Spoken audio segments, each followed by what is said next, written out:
सत श्री अकाल। वाहिगुरु जी का खालसा, वाहिगुरु जी की फतेह।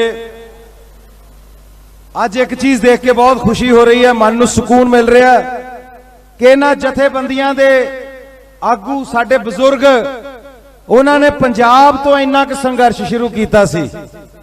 अज उन्हां दा अंदोलन, उन्हां दा संघर्ष जिन्ना तुसीं वड्डा करता, मैं समझ सकता कि उन्हां दी आत्मा नूं अज उन्ना सुकून मिल रहा होएगा साडे आगूआं नूं, बजुर्गां नूं, जिवें कोई प्यो अपने पुੱਤ नूं जवान होंदियां वेखदा। इन्हां ने अंदोलन नूं जवान होंदियां देखिया, इन्हां ने संघर्ष नूं जवान होंदियां देखिया। तुसी क्रांतिकारी हो, तुसी अंदोलनकारी हो, तुहाडा इतिहास गवाह बनेगा। तुहाडियां नस्लां, तुहाडियां पुश्तां अपने बच्चों नूं माण नाल दस्सिया करनगियां भई साडी बेबे भी अंदोलन च जाके बैठी सी। बेबे निहाल कौर दा जिक्र भी होना, बेबे प्रकाश कौर दा भी जिक्र होना, बीबे साडी बेबे धन कौर दा भी जिक्र होना, साडी हरियाणे तो आई कुशल्या देवी का भी जिक्र होना। कोई बीबी, माई, भाई, बच्चे, बुजुर्ग जिन्हों ने इत्थे हाजरी लवाई है, इतिहास भी ते धुर दरगाहे भी तुहाडी हाजरी लग रही है। याद रखियो, परमात्मा सब देखदा है, तुहाडियां हाजरियां उत्थे लग रही ने।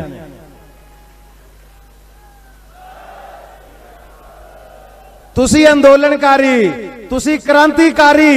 साडे मानयोग प्रधानमंत्री साहब ने एक नवा ही नाम देता कल, अंदोलन जीवी।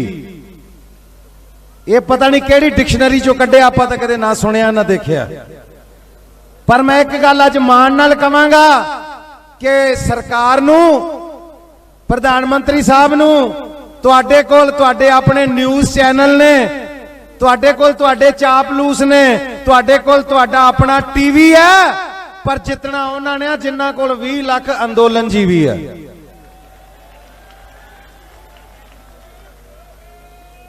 सो गल है जी कि तुसी जो जाब्ता, जो सबर, जो संतोख तुसी दिखाया है, एक विश्व दे विच मिसाल बन गई है। और तुहाडे सबर दा इम्तिहान पल पल लिया जाएगा। तुहाडा सबर तोड़न दी कोशिश की जाएगी, तुहानू बखेरन दी, नखेड़न दी कोशिश की जाएगी, धर्म दे, जात दे, प्रांत दे नां ते तुहानू वंडन दी कोशिश की जाएगी। वो सारियां कोशिशां तुसी अज तक फेल कीतियां ते अग्गों भी फेल करते रहना इन्हां दियां कोशिशां नू। ये कोशिश ऐसी इन्हां दी कोई कामयाब नहीं होण देनी। और एक गल मैं हुकूमत नू भी याद कराउणा चाहुंदा कि तुसी अज किसान नू मिट्टी दे विच मिलाउण दी कोशिश कर रहे हो। तुसी सोचते हो कि किसान नू मिट्टी च मिला देंगे तो खत्म हो जाएगा। मैं इन्हां नू दसना चाहना कि किसान है, इन्हां तो नसीहत लो कि एक बीज नू मिट्टी च मिलाउंदा ते एडा बूटा बन के बाहर आउंदा। तुसी किसान नू मिट्टी च मिलाउण दी कोशिश करदे हो, देखो किड्डे किड्डे रुख बन के बाहर आउणगे। फिर ये मिट्टी च नहीं मिला रहे, ये सानू तुसी बीज रहे हो। ये संघर्ष बीजे जाणगे, हमेशा ये संघर्ष अपने हक की आवाज बन के साडी धरती ते उगदे रहणगे, उठदे रहणगे, छां करदे रहणगे आउण वालियां नस्लां नूं। सो हालात ये बन गए, इन्हां ने हर हीला वरत के देख लिया, तुहाडे अंदोलन बदनाम भी करके देख ले, झूठ भी बोल के देख ले, पोस्टर भी कट के देख ले, जिहदे ते एक बड़े सोहने किसान मुंडे दी फोटो सी, जिहड़ा सरकार दी तारीफ कर रहा सी कि मैं तो बड़ा खुशहाल किसान हूं। और तीजे दिन पता लगा बेचारा इत्थे ही बैठा सी थल्ले, किते ओह ते आप पिट स्यापा करदा पिया सी सरकार दा। मैनू किसी ने कहा भी ये किसान दी फोटो किदां ला सकते हैं पोस्टर ते, ना क्यों लाई। मैं कहा जदों किसी मीट दी दुकान ते जांदे हो ना, उत्थे बाहर फोटो किहदी लगी हुंदी है, मैं कहंदा बकरे दी, मुर्गे दी। मैं कहा जिन्हों इन्होंने हलाल करना तो जिन्हों चटकाउणा हुंदा ना, ओहदी दुकान ते फोटो लाई हुंदी है। इन्होंने पोस्टर ते फोटो भी तां ही लाई सी, किसान ही चटकाउणा। सो इन्हां दियां कोशिशां, लास्ट कोशिश तुहाडे ते पथराव भी करके देख ले, तुहानू बदनाम भी करके देख लिया, धार्मिक रंग देने की कोशिश करके देख ली, तुसी कोई कोशिश इन्हां दी कामयाब नहीं होण दित्ती। इन्हां ने हरियाणे दे विच ऐलान किया कि पता नहीं किन्नियां 600-700 रैलियां करांगे, किसान इकट्ठा होएगा जिहड़ा बिल्लां दे हक विच है, पहली रैली दे विच ही हैलीकैप्टर नहीं उतरन दिता, किते उत्ते ही रैली करके मुड़ के थल्ले नहीं हुई।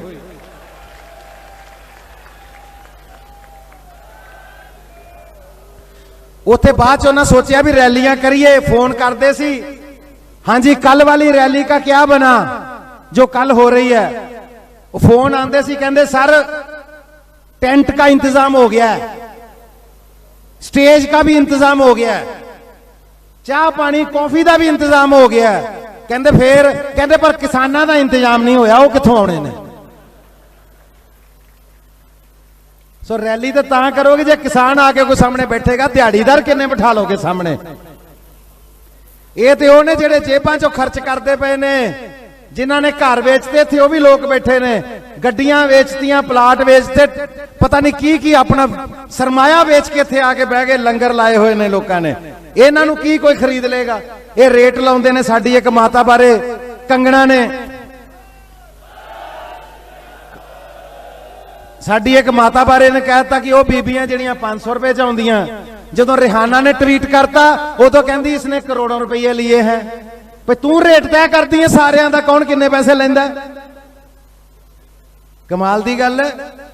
पर अज असीं इह दस्सण वास्ते इत्थे आए हां, बहुत जल्दी गल नूं खत्म करांगा क्योंकि बहुत सारे बुलारे ने। असीं सिर्फ इह दस्सण वास्ते आए हां कि जे 4 लोग बॉलीवुड दे, साडे किसानां दे, साडे आगूआं दे, साडे बुजुर्गां दे, साडे अंदोलन दे संघर्ष दे खिलाफ खड़े होए ना, अज 40 कलाकार बस भर के आए ने तुहाडे वास्ते। आ 40 कलाकार बैठे तुहाडी अपनी इंडस्ट्री दे। 4 दा जवाब 40 नाल देण आए आ। परमात्मा करे अंदोलन कल साडा असीं जित के खत्म करके घरां नूं मुड़ जाइए, अगे ना चलाउणा पवे। पर जे अंदोलन चलिया, यकीन करियो अज 40 आए आ छोटे जे नोटिस ते, अगली बारी 400 भी आके इत्थे बैठांगे तुहाडे नाल।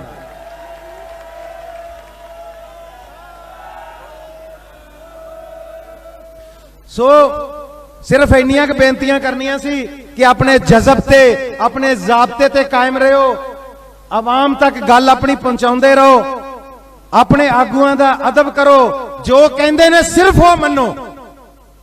मेरे वर्गे बहुत कुछ कहणगे स्टेज ते आके, बड़े बुलारे आउणगे, आपो अपनी राय दे के जाणगे, पर कदे किसी दी राय तो प्रभावित नहीं होना। अपनी राय जरूर बनाउणी है।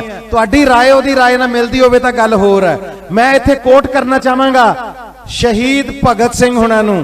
उन्हां दी मैं जिंदगी च पहली जदों किताब पढ़ी, मैं 17 साल दा सी। उन्हां दी किताब मैं पढ़ी, बड़ी अच्छी विचारधारा लगी, पर लास्ट लाइन जदों लास्ट पैरा पढ़िया उन्हां दा, मैं उस किताब नूं 100 बारी चुम के नमस्कार कीता। उन्हां ने एंड ते लिखिया सी कि जो मेरी विचारधारा सी मैं इस किताब च लिखी है। पर कहंदे मैं नौजवानों नूं बेनती करदा कि मेरी किताब पढ़ के मेरी विचारधारा अडॉप्ट करन दी बजाए, जे तुहानूं रब ने दिमाग दिता अपनी विचारधारा जरूर बनाओ, अपने दिमाग नाल जरूर सोचियो।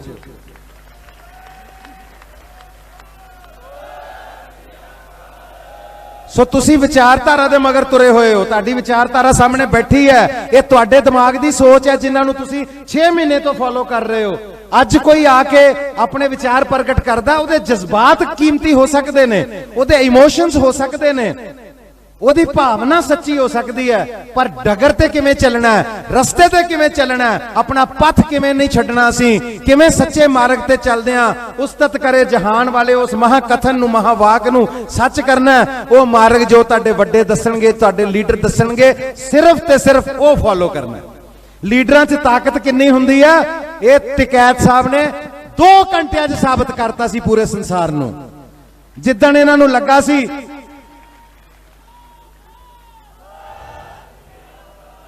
जिद्दण इन्हां नूं लगा सी कि अज असीं गाजीपुर दे तंबू इकट्ठे करके अगले तंबू ਸਿੰਘੂ ਬਾਰਡਰ ਦੇ ਇਕੱਠੇ ਕਰਾਂਗੇ ਤੇ ਅਗਲੇ ਤੰਬੂ ਅਸੀਂ ਟੀਕਰੀ ਦੇ ਇਕੱਠੇ ਕਰਕੇ ਵਲੇਟ ਕੇ ਟਰਾਲੀਆਂ 'ਚ ਲੱਦ ਕੇ ਭੇਜ ਦੇਾਂਗੇ। ਹੜ ਆ ਗਿਆ ਸੀ ਉੱਥੇ 2 ਘੰਟੇ 'ਚ ਨੇਰ ਲਿਆਂਦਾ ਸੀ ਜਰਨੈਲ ਨੇ, ਟਕੈਤ ਸਾਹਿਬ ਨੇ। ਉਹਨਾਂ ਅਥਰੂਆਂ ਦੀ ਤੁਸੀਂ ਜੋ ਕੀਮਤ ਪਾਈ, ਉਹਨਾਂ ਦੇ ਹੰਝੂਆਂ ਦੀ, ਉਹਨੂੰ ਅੱਜ ਸਾਰਾ ਸੰਸਾਰ ਜਾਣਦਾ। ਮੈਨੂੰ ਪੰਜਾਬੀ ਦੀਆਂ 2 ਲਾਈਨਾਂ ਯਾਦ ਆ ਗਈਆਂ ਕਿ ਉਹ ਤਾਂ ਤੈਰ ਜਾਂਦਾ ਸੀ ਵੱਡੇ ਵੱਡੇ ਦਰਿਆ। ਤੁਹਾਡੇ ਬਾਰੇ ਹੀ ਗੱਲ ਹੋ ਰਹੀ ਹੈ, ਤੁਸੀਂ ਨਹੀਂ ਪਰਵਾਹ ਕਰਦੇ ਉਦਾਂ ਕਿਸੇ ਦੀ। ਉਹ ਤਾਂ ਤੈਰ ਜਾਂਦਾ ਸੀ ਵੱਡੇ ਵੱਡੇ ਦਰਿਆ। ਸੁਣਿਆ ਕੱਲ ਕਿਸੇ ਦੇ 2 ਅਥਰੂਆਂ 'ਚ ਡੁੱਬ ਮਰਿਆ। ਉਹ 2 ਅਥਰੂਆਂ 'ਚ ਡੁੱਬ ਕੇ ਲੋਕ सत श्री अकाल। सो मैं अपनी गल नूं विराम देंगा, इहो गल कह के हुकूमत नूं बेनती करदा, असी कोई अड़बाई नहीं दिखा रहे, असी कोई आकड़ा नहीं दिखा रहे, साडी अणख अपनी थां ते है, साडी हंबलनेस अपनी थां ते है। हथ जोड़ के गुजारिश करते हैं, किसी का लड़न का कोई मूड नहीं, कोई इत्थे धक्का करन नहीं आया, हक मंगण आए हैं, मंगिया मिल जाणगे ठीक है, नहीं तो साडा एक नारा हुंदा कि हक जिन्हां दे अपने आपे लैणगे खो। हक तो मिल जाणगे, पर बेनती है इज्जत नाल, एहतराम दे नाल, प्यार नाल, मुहब्बत नाल गल वकड़ी च लैके किसान नूं ओहदे हक दे दो, वो प्यार शांति नाल अपने घर मुड़ जाएगा। ये काले कानून तुसी वापस ले लो, किसान अपने घरां नूं वापस चला जाएगा। क्योंकि हुकूमत नूं मैं इक्को गल लास्ट ते कहना चाहांगा कि तुझसे पहले जो यहां तख्त नशी था, तुझसे पहले जो यहां तख्त नशी था, उसे भी अपने खुदा होने का इतना ही यकीन था।